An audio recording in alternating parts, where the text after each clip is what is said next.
My name is Bryn Castellano, and on the morning of my 30th birthday, I woke up to find my entire family had left for the airport without telling me. I discovered this when I walked downstairs in my parents' New Jersey home and found a note on the kitchen counter written in my mother's perfect handwriting. Bryn, we have taken Celeste to JFK for her Paris flight. There is leftover pasta in the fridge. Lock up when you leave. Mom. No happy birthday. No apology for leaving. Just instructions about leftovers and locks. But here is what made my hands shake as I held that note. Hidden in my father's home office safe, which I had accidentally discovered the code to 3 nights ago, were documents that revealed my sister's Paris opportunity was not what anyone thought it was. And the money funding her dream trip? It was mine. Money that had been left to me, that I never knew existed, that my parents had been stealing from for 15 years. By the time Celeste's plane landed in Paris, I would make sure the FBI knew everything. If you have ever discovered your family has been lying to you your entire life, drop a comment and tell me where you are watching from. Before I tell you how my forgotten birthday became the day I exposed a decade and a half of financial fraud, hit like and subscribe for real stories about family betrayal that will make you check your own bank accounts. What I discovered will make you realize that sometimes the people who should protect you the most are the ones stealing from you. Let me take you back to where this all started, because you need to understand the lies that built my family before you understand how I tore it all down.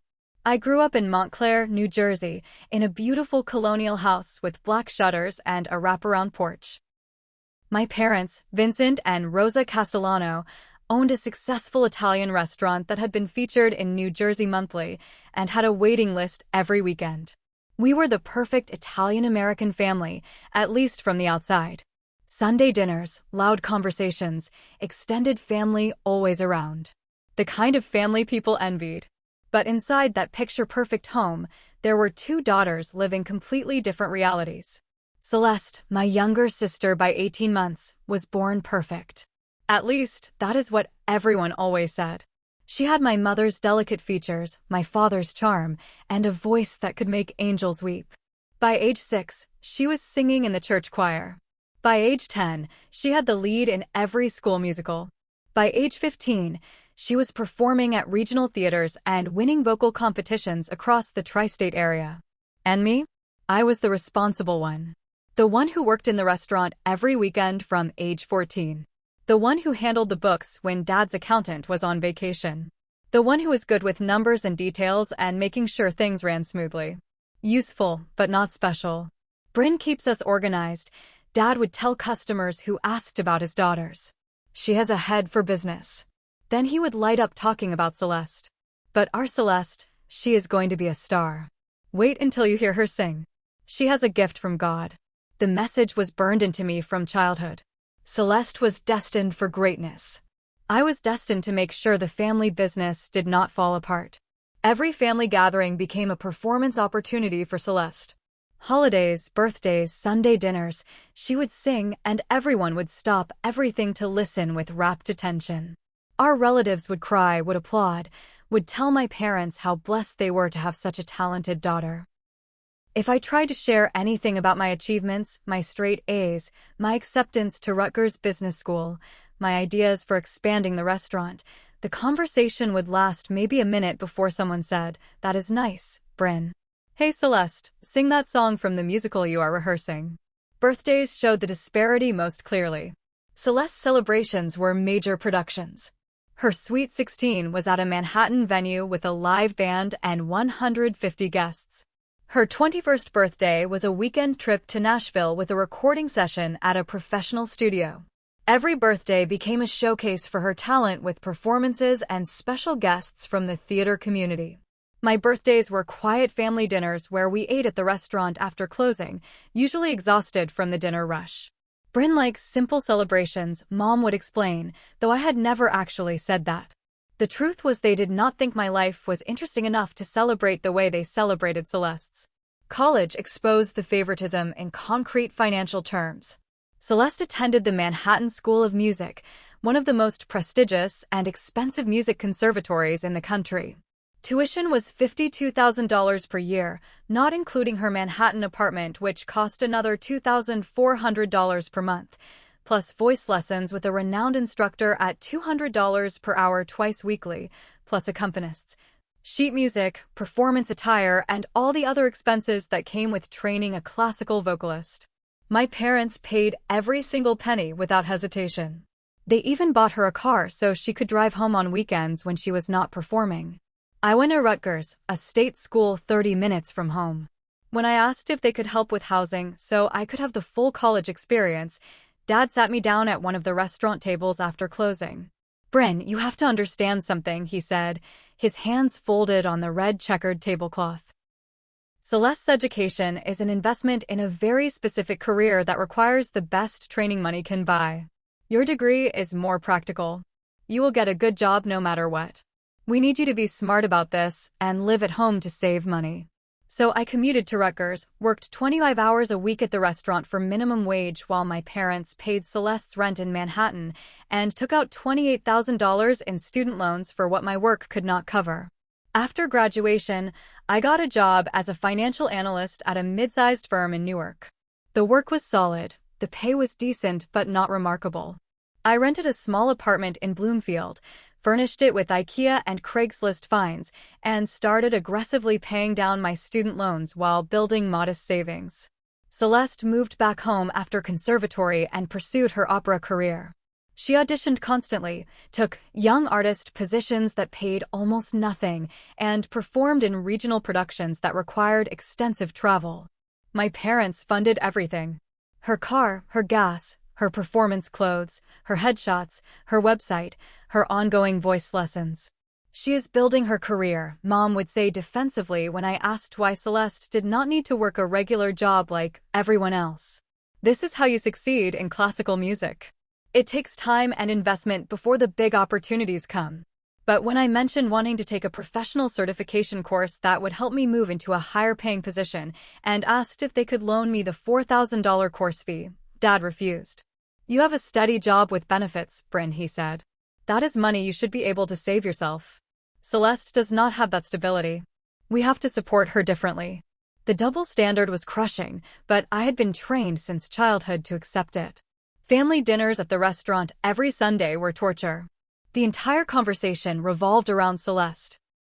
Her latest audition, her upcoming performance, the director who said she had extraordinary potential, the agent who was interested in representing her. "Celeste just got cast in La Boheme at the Princeton Festival," Mom would announce, showing photos around the table with pride. "She is playing Musetta. It is a featured role." If I tried to share anything about my life, my promotion, my successful project, my accomplishment, there would be a brief acknowledgement before someone redirected back to Celeste. "That is great, Bryn," Dad would say with a distracted nod. "Celeste, tell everyone about the aria you are working on with your vocal coach." I learned to stay quiet, to eat quickly, to leave early with excuses about work or errands. It hurt less when I stopped trying to matter. My older brother Dante had escaped years ago. He moved to California right after college and rarely came home, maybe once every 2 years. When we talked on the phone, he was blunt about the family dynamics.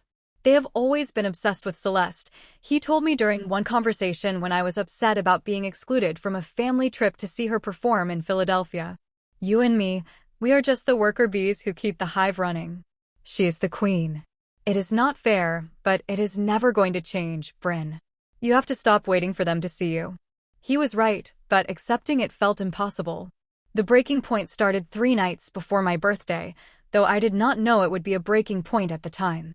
I was at my parents' house for Sunday dinner, as usual. Celeste was there, glowing with excitement about a huge announcement. She had been accepted to a 3-month intensive program in Paris at the prestigious Conservatoire de Paris, studying with renowned opera instructors and performing in showcases for European opera house directors. "This is it," she said, her voice trembling with emotion. "This is the opportunity that is going to launch my international career. Everything I have worked for has led to this moment." Mom cried. Dad opened a bottle of expensive wine he had been saving. Our aunts and uncles who were there for dinner applauded and cheered. "We are going to make sure you have everything you need," Dad announced, raising his glass. "The best apartment in Paris, a generous allowance for living expenses, money for any additional coaching you want. You are going to represent the Castellano family at the highest level of opera. I sat at the end of the table, eating my pasta, watching this celebration, and feeling that familiar emptiness that came from being invisible in my own family. After dinner, everyone moved to the living room for dessert and coffee. I went upstairs to use the bathroom, and as I walked past Dad's home office, I noticed the door was slightly open and the light was on. Dad was meticulous about his office. He always locked it when he was not inside. The open door was unusual. I should have just walked past. But something made me pause and look inside. The office was empty. Dad must have gone downstairs and forgotten to close the door. And there, sitting on his desk in plain view, was his safe. The heavy metal box where he kept important documents. The safe was slightly open, the door not fully closed. I looked down the stairs. Everyone was in the living room, laughing and celebrating. I could hear Celeste singing, showing off for our relatives. I stepped into the office and approached the safe. I should not have looked inside. I knew that.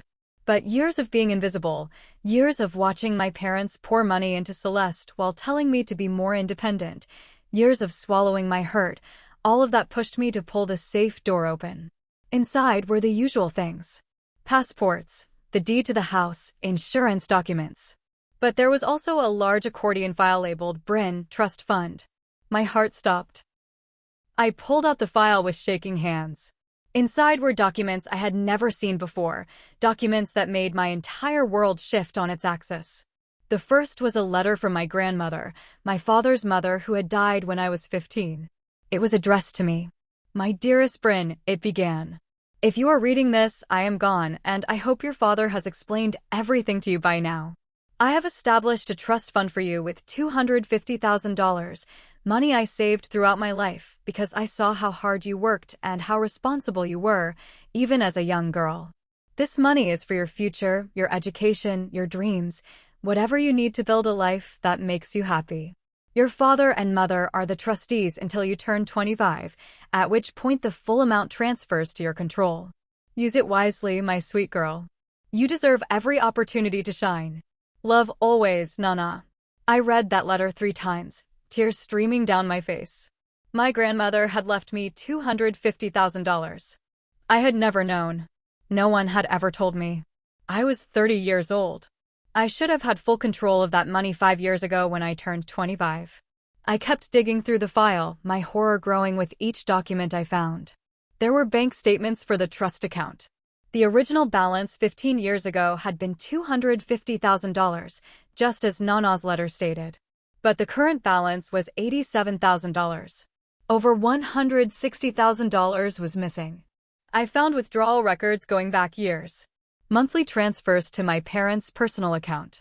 Large lump sum withdrawals labeled family expenses and business costs and educational funding.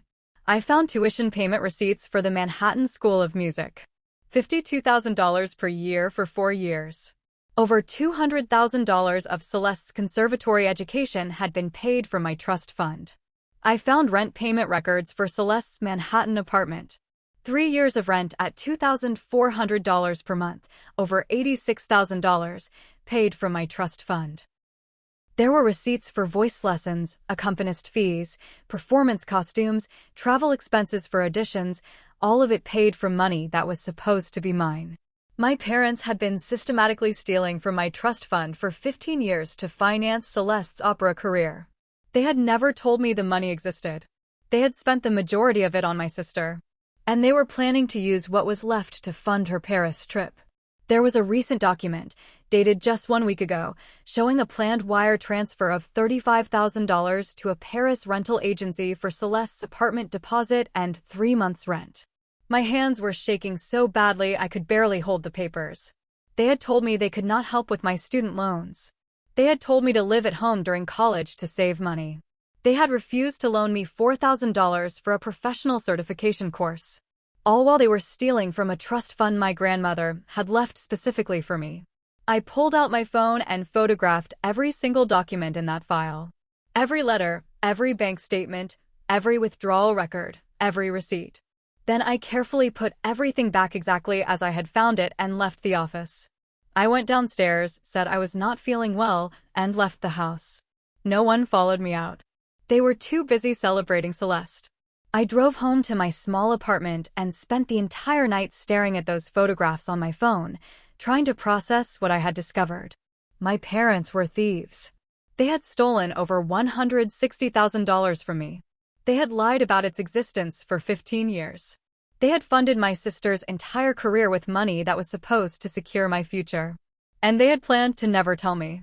For 3 days, I carried that knowledge like a weight in my chest. I went to work, I came home, I ate meals alone, and I tried to decide what to do with information that would destroy my family. Part of me wanted to immediately confront them, to scream and rage and demand accountability. But another part of me wanted to be strategic, to gather more information, to understand the full scope of what they had done before I made my move. I spent those 3 days researching trust fund laws, fiduciary duty, theft by trustees. I learned that what my parents had done was not just morally wrong, it was criminal. Trustees who misappropriate trust funds can face felony charges, civil lawsuits, and prison time. I was still deciding my next move when my birthday morning arrived. I woke up in my parents' house. I had been guilt-tripped into staying there the night before because Celeste wants the whole family together before she leaves for Paris. The house was silent. I checked my phone. It was 7:30 a.m. on my 30th birthday. No messages from my family. I got out of bed and went downstairs, expecting to find everyone in the kitchen making breakfast like we usually did when I stayed over. The house was empty. On the kitchen counter was a note in my mother's handwriting. Bryn, we have taken Celeste to JFK for her Paris flight. There is leftover pasta in the fridge. Lock up when you leave. Mom. I stood in that empty kitchen, holding that note, and something inside me finally shattered completely. They had left for the airport without telling me. On my birthday. To send Celeste to Paris on a trip funded by money they had stolen from me. I walked upstairs to Dad's office. The door was closed and locked now, but I had memorized the combination to the safe from the other night when I had seen it partially open. I opened the safe and pulled out the trust fund file again. I photographed several documents I had missed the first time, including a detailed accounting sheet that showed every withdrawal with dates and descriptions.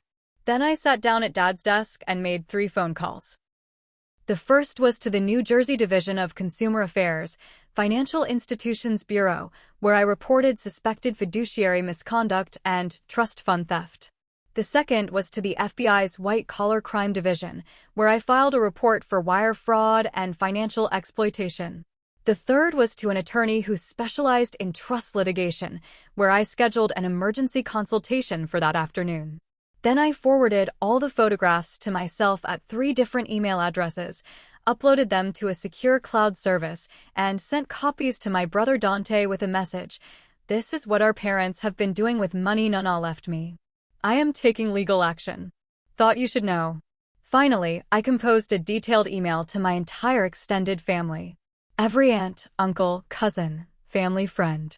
The subject line read, "The truth about how Celeste's career was funded." In the email, I explained everything. Nana's trust fund, the $250,000 she had left me, my parents' role as trustees, the systematic theft over 15 years, the over $160,000 spent on Celeste without my knowledge or consent. I attached selected documents showing the most damning evidence. I wrote, "For 30 years, I have watched this family celebrate Celeste while ignoring me. I have been told to be more independent, more responsible, more self-sufficient, while Celeste received unlimited financial support for her opera career. Now I know why. My parents have been stealing from a trust fund my grandmother left specifically for me. They used my money to pay for Celeste's conservatory, her apartment, her lessons, her entire career. They never told me the money existed. Today is my 30th birthday, and they left for the airport to send Celeste to Paris without even saying goodbye to me. I am done being silent. I am done being invisible. Legal action is being taken." My finger hovered over the send button. This would destroy everything. My parents could face criminal charges. The restaurant could be impacted if the scandal became public. Celeste's Paris trip would be ruined. Our family would fracture beyond repair. But they had destroyed me first. Quietly. Over 30 years of making me invisible while stealing my future. I hit send. The email went out to 47 people. Then I packed my things, left my parents' house, and drove to my attorney consultation. By the time I left the lawyer's office 3 hours later with a clear plan for legal action, my phone had full. Oh, dead with messages. 63 missed calls. Over 150 text messages. Countless voicemails. The first text I opened was from Dante. Holy shit, Bryn. I knew they favored her, but I had no idea about this. I am behind you 100%. Whatever you need. I scrolled through more messages. Relatives demanding explanations. Some people calling me vindictive for airing family business publicly. Others expressing shock and support. Several aunts saying they had always suspected something was wrong with how my parents treated me versus Celeste. Then I saw the message from my father. How dare you? How dare you? We gave you everything. We raised you, fed you, clothed you. That money was family money that we used for family needs. You have just destroyed your parents and your sister over your jealous, petty birthday tantrum. You are no longer our daughter. I stared at that message, at the complete lack of accountability or remorse, and I felt the last thread of connection to my parents finally snap. I typed back, that money was my money that Nana left specifically for me. You stole it. You are thieves. And you forgot my birthday to celebrate a trip you funded with stolen money. I am not your daughter? Good. Because you were never really my parents. I blocked his number. My mother called from Celeste's phone. I answered. Bryn, please, she sobbed. Please stop this. The FBI contacted us at the airport. They are investigating us. Do you understand what you have done? Your father could go to prison. The restaurant could be seized. You are destroying everything over money that was always meant to benefit the whole family. It was not meant to benefit the whole family, I said, my voice cold and steady. Nana's letter was very clear. It was meant to benefit me. You stole it and lied about it for 15 years. We were going to tell you, Mom said, her voice desperate. We were going to pay it all back once the restaurant had a better year. We were just borrowing it temporarily. You stole over $160,000 over 15 years, I said. That is not borrowing. That is theft. And you were never going to tell me, Mom. You were going to use the rest of it for Celeste's Paris trip and hope I never found out. What about Celeste? Mom cried. She did not do anything wrong. She did not know where the money came from. You are ruining her life too. Celeste has benefited from stolen money her entire adult life, I replied. Maybe it is time she learned to fund her own dreams instead of living off mine. You are a horrible, selfish person, Mom said, her crying turning to anger. We never should have, she stopped herself, but I heard what she did not say. You never should have what, Mom? Never should have had me? Is that what you were going to say? She was silent. Goodbye, I said, and hung up. Over the next several weeks, the legal situation unfolded with brutal efficiency. The FBI investigation confirmed that my parents had misappropriated trust funds, violating their fiduciary duty as trustees. They faced potential federal charges for wire fraud related to the electronic transfers. My civil lawsuit demanded the return of all stolen funds plus interest and damages, totaling over $200,000. The state investigation into the restaurant's finances revealed other questionable accounting practices, leading to additional scrutiny and potential tax implications. My parents hired an attorney who tried to argue that the trust document was ambiguous and that they had used the money for family educational expenses, which could reasonably include Celeste's training. But Nana's letter was clear, and the pattern of exclusive spending on one child while I received nothing was impossible to defend. They eventually agreed to a settlement to avoid criminal prosecution. They would pay me $175,000 in restitution, surrender the remaining trust balance of $87,000, and publicly acknowledge their misuse of the funds. The total payment of $262,000 was more than the original trust value once interest was included. To raise the money, they had to take out a second mortgage on their house and sell the restaurant to new owners, staying on only as employees. Celeste's Paris trip was canceled. She could not afford to go without my parents' support, and they no longer had money to give her. She moved back home, devastated and humiliated, her reputation in the opera community damaged by the public scandal. The family fractured completely. My parents stopped speaking to me entirely. Several relatives took their side, calling me vindictive and heartless for destroying the family over money. Others privately supported me but stayed publicly neutral to avoid conflict. Dante flew home from California and stayed with me for a week. We talked for hours about our childhoods, about the ways our parents had failed us both, about how we were going to move forward without them. "Do you regret it?" he asked me one night as we sat in my apartment drinking wine. I thought about that question carefully. "I regret that they were the kind of people who could steal from their own daughter," I said slowly. "I regret that my family was built on lies and favoritism. But do I regret exposing the truth and demanding justice? No. For 30 years, I accepted being invisible. I am done with that." 6 months after my birthday, I used some of the restitution money to put a down payment on a beautiful condo in Hoboken with a view of the Manhattan skyline. I used more of it to pay off every penny of my student loans. I put the rest in investments for my future. I got a new job at a financial planning firm with a significant salary increase and better opportunities for advancement. I started dating someone I met through friends, a kind man named Marcus who actually listened when I spoke and remembered details about my life because he cared. On my 31st birthday, Marcus surprised me with a weekend trip to Montreal. We explored the city, ate amazing food, and he gave me a thoughtful gift that showed he had been paying attention to a conversation we had months earlier about something I wanted. As we sat in a cafe watching snow fall on the cobblestone streets, my phone buzzed with a text from an unknown number. "Happy birthday, Bryn. I am sorry. I did not know where the money came from, but I should have questioned it. I should have noticed how they treated you. I am sorry for benefiting from your pain. I hope you are doing well. Celeste." I stared at that message for a long time. Part of me wanted to respond, to open a door to reconciliation with the sister I had once loved before resentment poisoned everything. But a wiser part of me knew that sorry was not enough.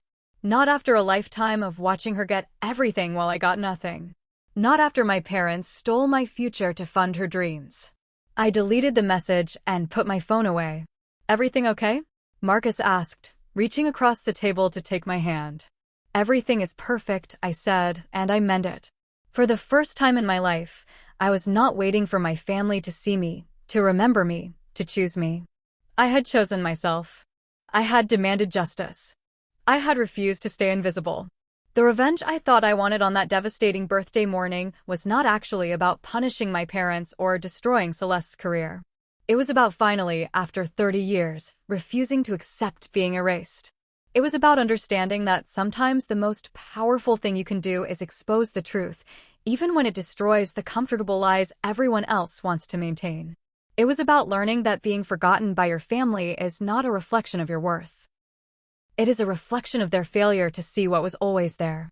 1 year after my 30th birthday, I received a letter from my father's attorney. My parents wanted to know if I would be willing to meet with them for a mediated conversation. I thought about it for exactly 3 seconds before writing back, "No. Some bridges, once burned, should stay ashes." I was building a new life now, surrounded by people who actually saw me, actually valued me, actually remembered my birthday without being forced to care. That was worth more than any reconciliation with people who had proven, over and over for 30 years, that I would never be enough for them. Have you ever had to choose between family loyalty and demanding justice for yourself? What did that choice teach you? Share your stories in the comments below. If this resonated with you, please hit like and subscribe for more real stories that might change how you see your own relationships. Share this video with someone who needs to hear that standing up for yourself is not selfish, even when your family calls it betrayal. Thank you for listening, and may you find the courage to refuse invisibility and demand the justice you deserve.